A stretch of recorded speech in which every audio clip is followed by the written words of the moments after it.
EP19 opening narration English audiobook style. Episode 19 She thought it was love. In a city glowing with soft lights and unspoken intentions, a woman believes she has finally found warmth, not knowing that the warmth itself may be a carefully lit trap. She smiles, unaware. He watches, perfectly composed. This is not a story of love found, but of a heart quietly taken, while the truth waits patiently in the shadows. Tonight, emotions blur, intentions twist, and the line between kindness and calculation begins to disappear. This is the moment when trust is borrowed, and fate begins to tighten its grip. Episode 19 Hyun-young stealing a woman's heart. Hyun-young was enjoying herself for the first time in a long while, surrounded by fellow members. She could feel the subtle glances of envy from the other women, something she hadn't experienced in quite some time. Back when she competed in national yoga competitions, she had drawn plenty of attention from male admirers. But ever since meeting Juntae, the sweet, fluttering joy of newlywed days had quietly faded away. Late nights, weekend work, as if the publishing company were some kind of FBI or DEA, saving the nation. The warmth of attention and luxury slowly drifted past her, like a dream dissolving into air. The riverside glowed beautifully in the fading sunset, lending the evening a gentle romance. The event was nearing its end. Happy her dog lay limp and weak, not understanding what was happening. Chairman Jang Sang-man knelt down and gently pressed along the dog's abdomen. "Chairman, you must be very busy today. Thank you so much for taking the time," Hyun-young said softly. "Not at all. Of course I should. Please don't feel sorry," he replied calmly. Something about the way he cared for her dog stirred something in her heart. His gentle touch, his considerate manner, such refinement. And handsome, too. How can a man have such a beautiful forehead? Such perfect eyes? He could be a model for a cosmetic surgery clinic. But suddenly, Chairman Jang's expression stiffened. Hyun-young noticed immediately. "Something's wrong?" she asked, her voice tightening. "I don't think Happy is in normal condition." "What? Is something wrong?" "From what I can feel, it may be a thyroid tumor. We'll need imaging to be sure. But she's been healthy. When I press here, do you feel this small lump under the neck?" "Yes, I never noticed it before. There's a strong possibility it could be thyroid cancer." "Cancer? Oh no, what should I do?" "Happy. Today is technically a day off due to the event. And we had no surgeries scheduled, but since she's your dog, Ms. Hyun-young, we can operate tonight." "Really? You can do that?" Her eyes filled with desperation. "Of course. You came all the way from Seoul. Nurse, please prepare to transfer Happy to the hospital immediately. Yes, Director. We'll move her by ambulance. The ambulance sped toward the Hyundai Pet Clinic. Nurse, prepare for FNA fine needle aspiration and proceed with a CT scan immediately. Yes, Director. The needle pierced gently. The CT scan followed swiftly. Although the clinic was technically closed for the competition, Director Jang devoted his time entirely to Hyun-young. She knew it too well. They say a true friend reveals themselves when you are in trouble. She found herself seeing him in a different light. A subtle emotion, something warm and unfamiliar, began to bloom. This CT helps us determine whether surgery is possible, what risks we face, and how carefully we need to proceed. Try not to worry. His calm reassurance eased her trembling heart. We have several doctors on the surgical team. You're not alone. Outside the operating room, Hyun-young paced restlessly. When the surgery ended, Director Jang emerged. The surgery went very well. We minimized bleeding and removed the tissue cleanly, without affecting surrounding areas. Oh, thank you. Thank you so much. Overwhelmed, she hugged him before she realized what she was doing. Then, startled, she pulled back. I'm sorry. I didn't mean to. It's all right. I'm truly glad it went well. Thank you so much. And while Happy recovers, she'll stay in our VIP suite. Really? Thank you so much. Nurse Choi, please prepare suite number 1. Yes, Director. Hyun-young followed the nurse into the private room. Late at night, she lay asleep on one side of the bed. Someone gently pulled a blanket over her, adjusting it carefully. The bright ceiling lights were dimmed to a soft glow. A quiet, tender consideration filled the room.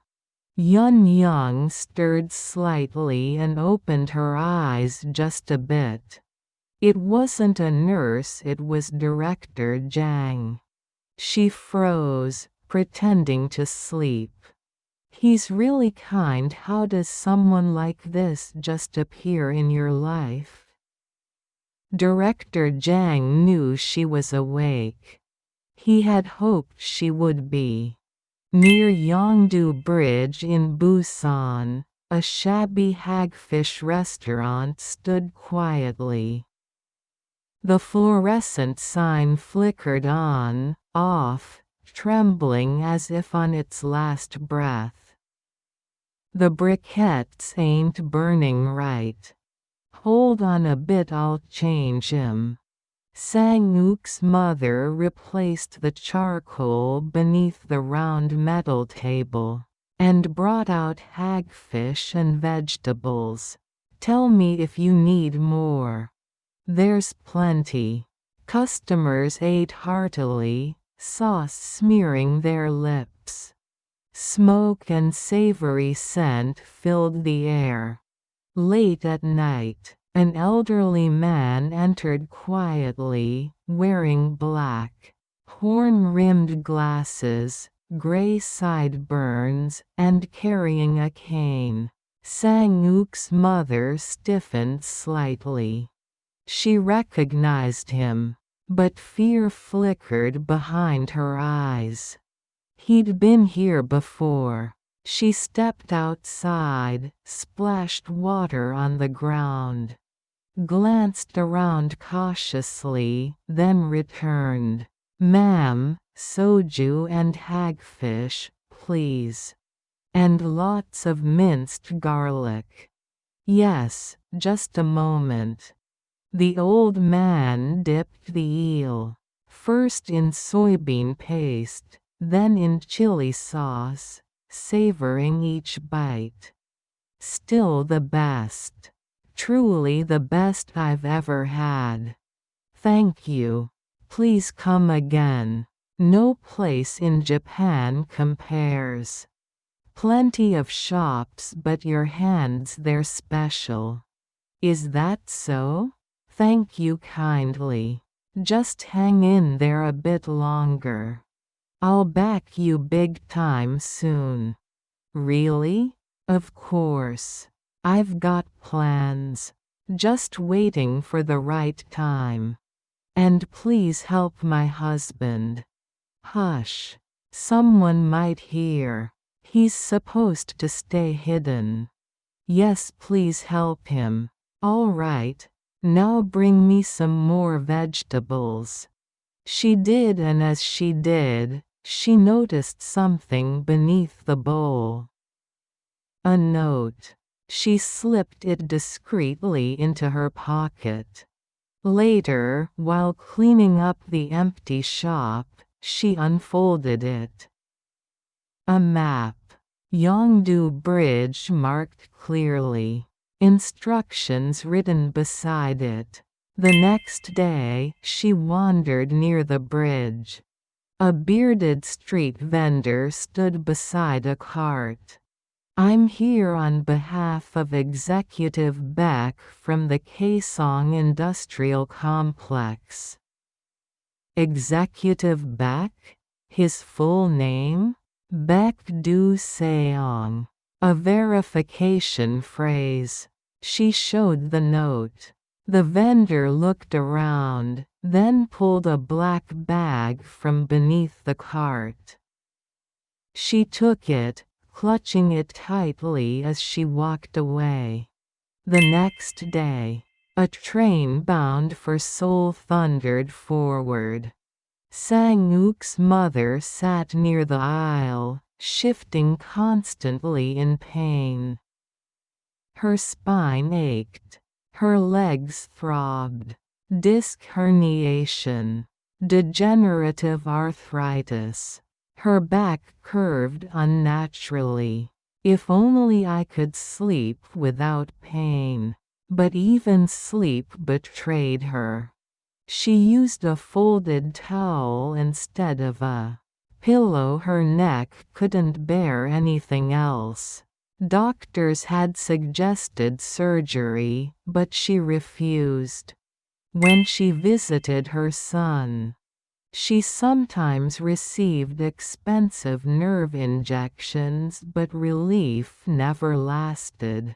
Her son's heart ached watching her suffer. Sang-uk's father had once crossed the border from the north as a covert operative. After settling in the south, he lived quietly, carrying out assignments issued by the North Korean regime. But as the years passed, everything changed.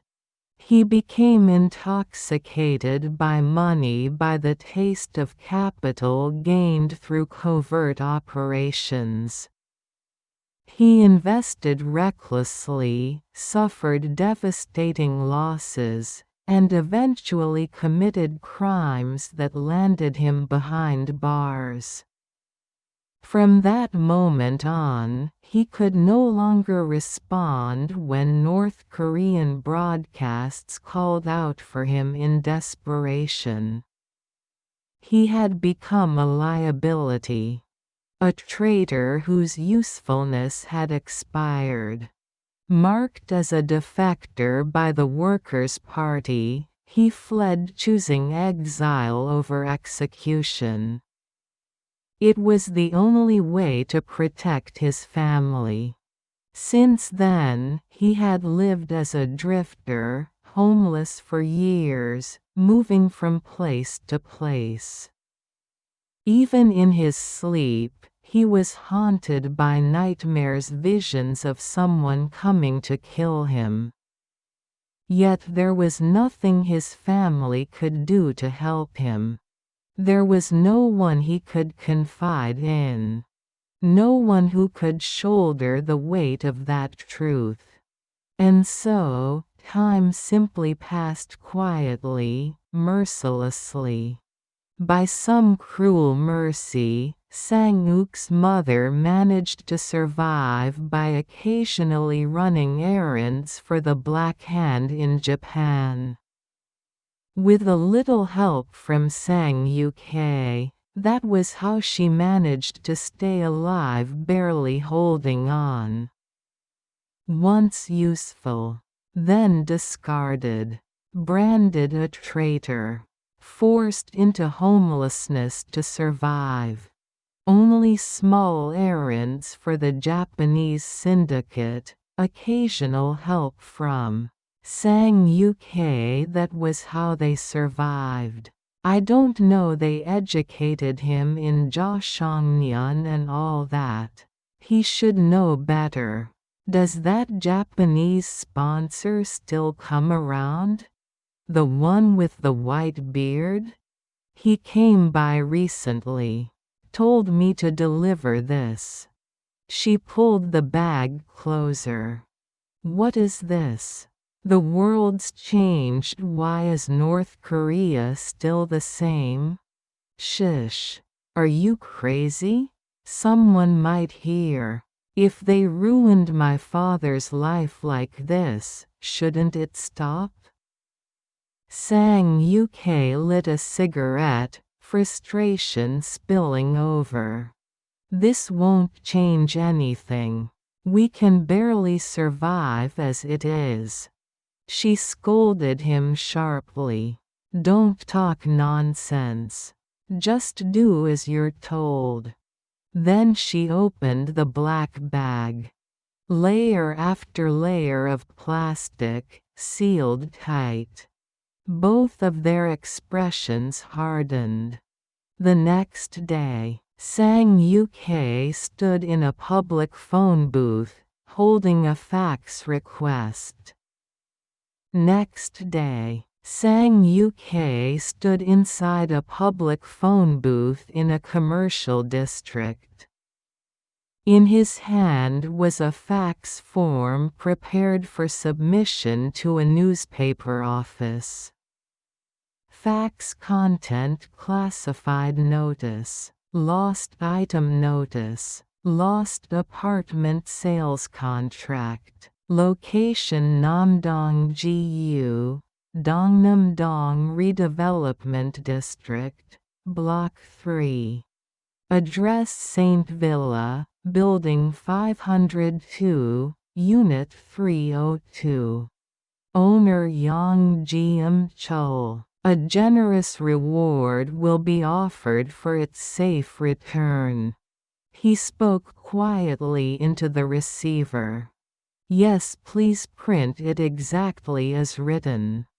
Classic espionage never truly dies. Sometimes, the oldest methods are the most reliable. On the surface, a simple lost property notice. But beneath it, a message meant only for those who know how to read it. Awaken. Rise, warriors. EP19 ending meant. Affection can be cultivated. Trust can be designed. And when a heart begins to lean, it is often too late to tell whether it was love or strategy. The pieces are now in motion. The next move will demand a price. You have been listening to Beauty Spy War. Episode 19. Beauty Spy War is based on Scorpio. a finalist work of the second Proud Korean Scenario Contest. Now reimagined as a modern intelligence thriller through a one-source multi-use universe. Thank you for listening. Stay alert. The war has only just begun.